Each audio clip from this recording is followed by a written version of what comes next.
Alright guys, so really quick before my camera dies here, I just wanted to show you all the difference between a T50 that came out of a GTS and a T50 that came out of an SR5. So as you can see, they're the exact same transmission, and the biggest differentiating factor, that's just for those who are looking to do the swap in the future, is the bell housing. So the bell housing of the SR5, the clutch cylinder is on the incorrect side, and that is the biggest issue. Here's where your starter is on this bell housing. There's where your starter is on this bell housing. Everything's correct. But down here, where your clutch, I believe this is your slave cylinder. Yeah, I think. Your slave cylinder, you can see that's gonna be on, if you're sitting in the car, that'll be on the passenger side. And then over here, you can see that it's not there, and it's actually on the driver's side. So I took all that time disassembling the T50 from the SR5 so I could take this little dust cover off of the T50. Now, is this absolutely necessary? Probably not. I am going to clean it up a little bit, but I just want this to be a complete swap. So I want this, hi Maddie. And Desi, how are you? My God, how am I supposed to get stuff done around here? But anyway, I wanted to get that dust cover and put on there. Some people probably will say you don't really need it, but I wanted to get it anyway. Maddie, please, come on, dude. Guys, oh my God.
Hey guys, welcome back to a new video. So if y'all are new to the channel, behind me is my AE86 and my 16 valve 4AGE that I'm actually swapping into this car. The cool thing about this engine is that it is bike carb converted. Look at that. But in today's video, we're actually going to be taking that engine and we're going to be taking this transmission. I have a lot of animals this week, so, you know, don't mind them. But we're gonna be grabbing that transmission, hooking it up to the engine, and then we are gonna test fit it and drop it into this engine bay. And you might be able to tell that this engine bay is a little bare. There's not much in there. Really, the only thing that's currently in there is the throttle cable, which will probably get replaced anyway, and then a couple of the fuel lines. Other than that, everything else has pretty much been deleted from the bay. So once we have the engine in the bay, we can start looking at all of these holes all across the engine bay and all around here on what I can basically weld up and finish off to make this bay look super nice and super clean and super smooth. But before I get into that, if you all are new to the channel, thanks for joining, and I would suggest you take this time to kind of take a look at the last couple of videos where we worked on this engine to get it pretty much where it is now. For all of those who are up to date, thanks for tuning back in, and let me do a really quick recap of what happened in the last video. So the last video was pretty much getting this engine completely ready to be dropped into the engine bay. And as you can tell, all of the peripherals, the pulleys, the crank position sensor bracket, the rear-wheel drive, waterline components, alternator bracket, engine mounts, and I've actually got the mounts over there, but engine mounts there, obviously the carbs are on there. We had our plastic covers, the always cool 4AGE sticker, gotta be repping that on the engine. D4A distributor plug, that's a pretty cool little addition there. And the water outlet on the back, this is actually stock from the 8092. We're gonna see if this works, but I may have to take another look at this a little bit later on. Oh, and spark plugs are installed too. But overall, the last video was basically just getting the engine ready so we can actually drop it into the engine bay, and that is where we are going to start today's video. Oh, and one more thing that I forgot from the last video, we also did do the fuel system, but basically the fuel system's ready to go. We are using a fuel pump out of a motorcycle that actually those carbs came off of. So hopefully that fuel pump will be what we need in order to get proper fuel pressure to the carbs. We have a bunch of parts that we're going to be installing today. One big part here is the Succeded Clutch Kit. It comes pretty much with everything. By the way, I got this from Battle Garage RS. If you need some things for the AE86, definitely check out Battle Garage. They've got good prices and good stuff over there. So here's our clutch disc, there's our pressure plate, and of course the always important throwout bearing. Oh, and the tool so everything's aligned right. Maddie, do you like it?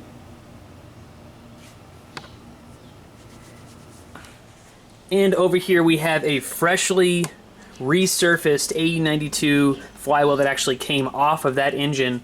In this bag we have all of the pressure plate mounting bolts new from Toyota OEM. We have ARP flywheel bolts, and I'll get into why I got these a little bit later on, but basically I didn't want to reuse the ones that came with the engine just because I don't know their history.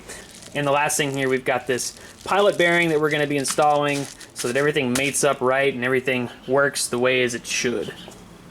Alright guys, that's enough talking. I don't know if you all can really tell, but I'm super pumped to get this engine in the engine bay. So let's go ahead and hop onto the engine, get the clutch installed, then we'll start mating up the transmission with the engine, and then I'm going to try, I'm just one person this time, but I am going to try to drop the engine into the engine bay. We'll see how all that works out. Alright guys, let's go ahead and get started.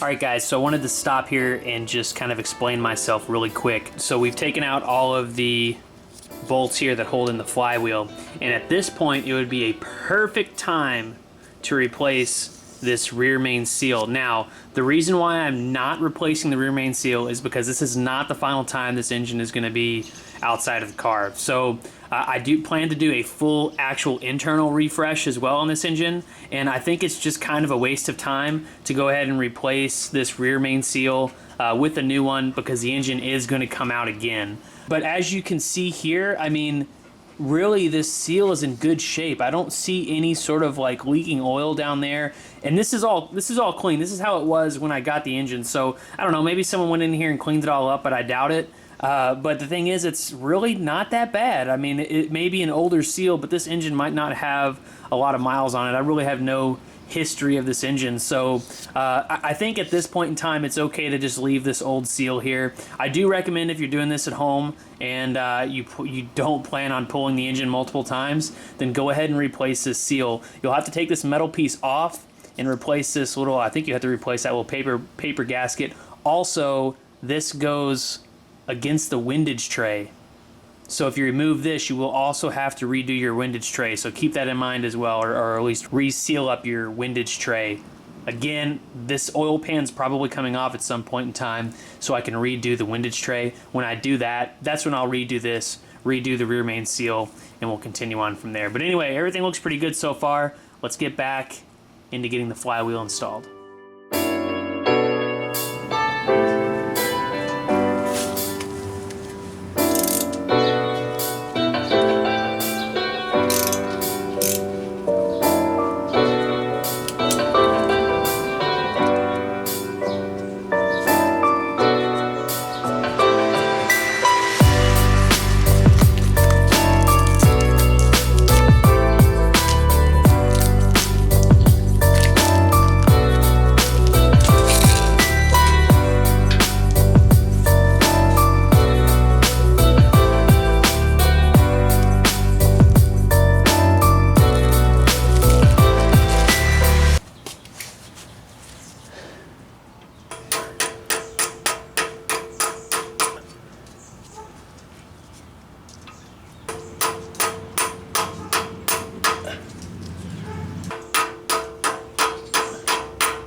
Alright guys, so real quick update. We have the flywheel fully installed onto the 4AGE. You can see all these little marks that I did. That is actually to let me know that they were torqued down to the proper specifications. So again, on this, on the directions from ARP here, they say to use Loctite 242 on the threads, and then to use that lubricant that came with the flywheel kit on the heads of the bottom side of the heads of the bolts, and then also to torque to 70 foot-pounds, basically in a crisscross fashion. So I don't know if you saw in that time lapse there, but set my torque wrench to 70 foot-pounds, and then went ahead and crisscrossed, torqued all these things down, and I think the flywheel is actually fully installed. So I also went around to the front over here and torqued down the crank bolt. My only issue is everything I saw online said 87 foot-pounds for this bolt, and unfortunately my torque wrench only goes to 81 foot-pounds. So I went ahead and set it to 81. I torqued this down, then I went and got that breaker bar there, and I just tightened it just a teeny tiny bit more. I think this is good, but before we start the engine, I'll probably go borrow my buddy's torque wrenches to make sure that this is set to 87. But I'm fairly confident that it's there, or maybe a little bit past, so that should be good to go. What up, Teddy? Yo, Teddy. What's up, bub? Don't like the camera. Anyway, guys, we are there, so the next step is going to be to install the clutch, which we've got the clutch kit here. I've kind of taken it apart and looked at all the pieces and everything, but we're going to have to install the clutch onto here, and then once the clutch is installed, we'll worry about reinstalling the throwout bearing there, and then installing the transmission to mate up with the engine. Unfortunately though, I gotta go. I'm gonna go run and have dinner with the family. So as soon as I'm done with that, we're gonna come back out here in the garage and get going on the clutch. One eternity later. Hey guys, welcome back. So as you can tell behind me, it is much later than when I was working on this earlier. But before I go to bed tonight, I really wanna get the clutch installed on the engine. So we're gonna take a little bit of time now to get all of that done. I ran into a little bit of an issue, which I'll talk about tomorrow, but for now, let's go ahead and just get that clutch installed onto the engine.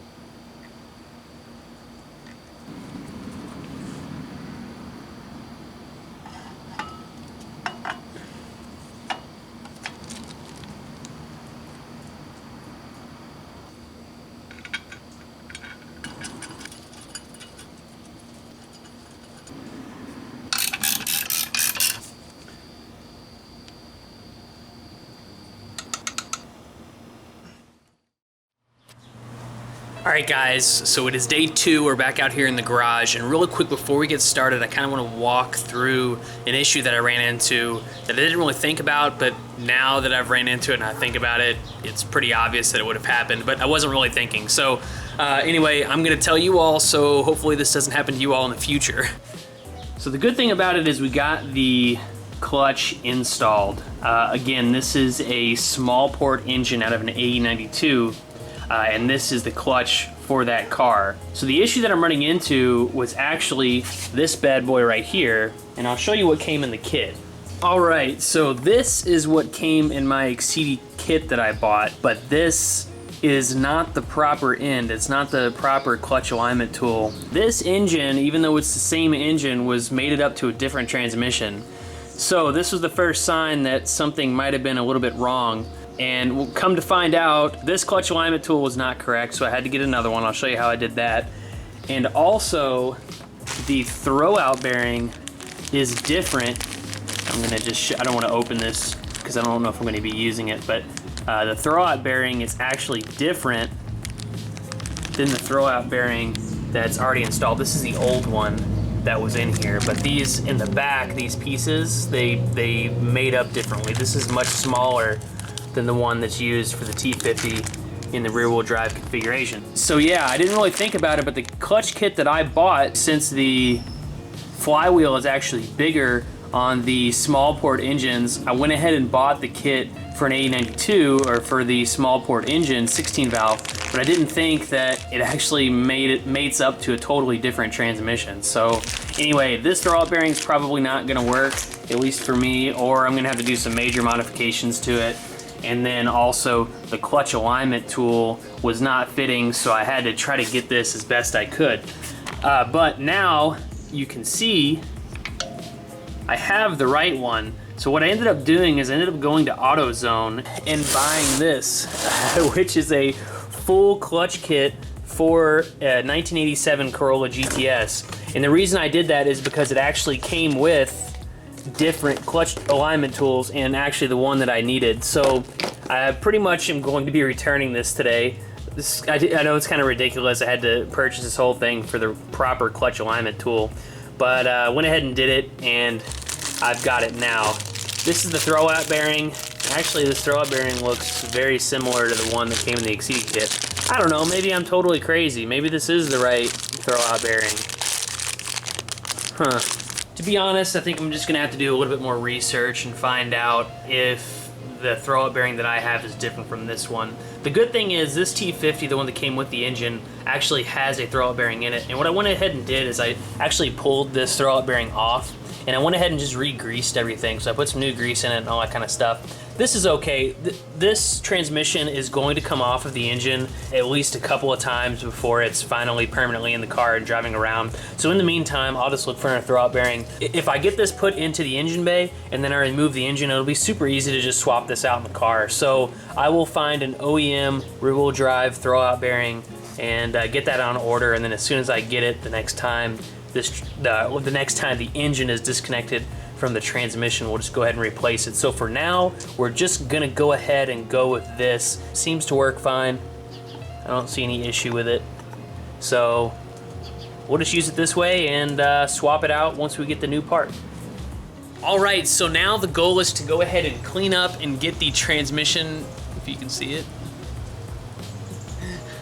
Get the transmission all cleaned up and ready to go, and then we're gonna mate the transmission to the engine, and then we will drop it into the engine bay. But first, before we do that, we have to test out our starter. All right, so this is a starter out of an AE92. Apparently it's a little bit more beefy than the one in the regular AE86 GTS model. So we're gonna test this out real quick because I bought this secondhand. I'm gonna go still the Venza for a second. We're gonna hook up a couple jumper cables and make sure that this thing actuates the way that it's supposed to. All right, so how we're gonna test this out. Negative on the housing. Positive on your positive lead here. Now we're gonna add these jumper cables to the battery.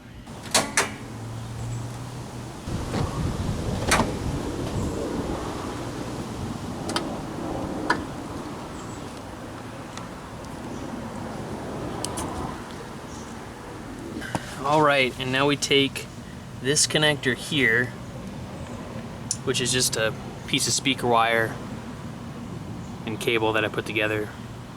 Plug that in here. And then we just bridge the contact here, and then hopefully this will shoot out and start spinning. All right, so we have a pretty good starter, it looks like. Sweet, all right, awesome.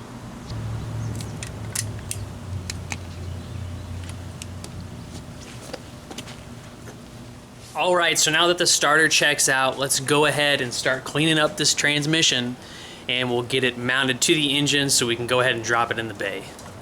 How many times am I gonna say that in this video?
Wow.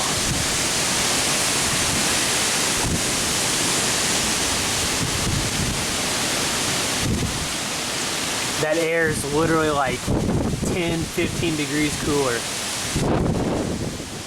All right, guys, I'm running in before I get blown away. Oh my God. Jeez, dude. All right, I'm going in. I'm done. All right, guys, so the house didn't blow away. The garage is still here. The Corolla and the engine, they're all still here, so that's a good thing. But now I'm gonna take a second. We actually have the engine and the transmission hooked up together, the starter installed, and the mounts as well. All of that is installed onto the engine. So now we just gotta install the Crossmember, and then we're gonna try and get this engine in the engine bay. Now the big thing here is it's just me, so when I pulled the 4AC, I had somebody with me. So this is gonna be me all by myself. We're gonna see if I can do it. There's not much in the bay, so hopefully it'll be pretty easy. I guess we'll find out. So yeah, let's go ahead and get started.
Yeah!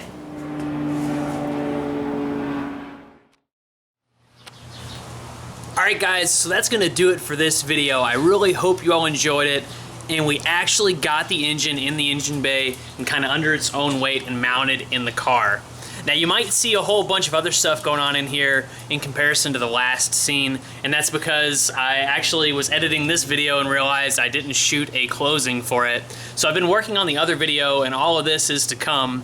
But let's just say this next coming up video, we're gonna start this thing for the first time, or at least that's what the goal is. Now I haven't yet, but I did get a couple more things, including a new battery, so we can actually try to start this thing and see if it'll run. Now, of course, we don't have coolant hooked up to it. We don't have headers, so it's gonna be super, super loud and obnoxious. But like I said, we need to test fire this and make sure all the wiring works and everything is good to go. And then at that point, we can kind of dumb down the wiring harness, get rid of all the unnecessary stuff, and we'll go from there. But anyway, this is gonna be a whole totally different video, so let's not get into that right now. Guys, stay tuned for the next video.